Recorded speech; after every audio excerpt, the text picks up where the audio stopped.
What's going on? Welcome to Tech with Sean, and this is just a quick video where I'm going to break down what this is, and it's the Corsair LGA 1700 Retrofit Kit. Now if you're looking to do an Alder Lake build or upgrade and you want to use an existing Corsair cooler, you might have looked at this little $2.99 kit that they sell on their website. They have a list on there of which coolers will and won't work with it.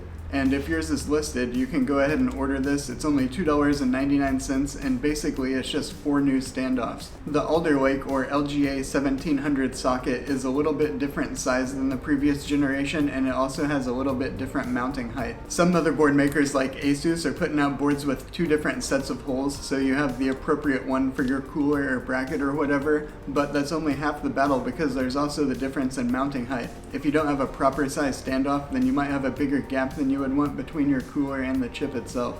Now if you look at the bracket that Corsair includes with their coolers, like this H100i Elite Capellix, you can see that the little eye hole things slide around, and that lets it accommodate different mounting sizes, so that's not a problem with the board.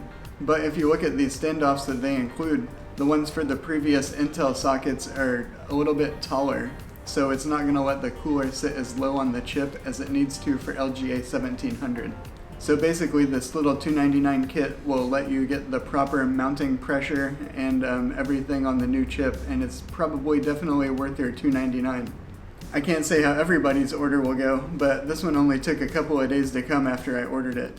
I just wanted to put this video together real quick because I know I was looking for this info for myself, and I know some of y'all might have been interested too. If it was helpful, make sure to subscribe to the channel so you don't miss my other videos, and I'll see you in the next one.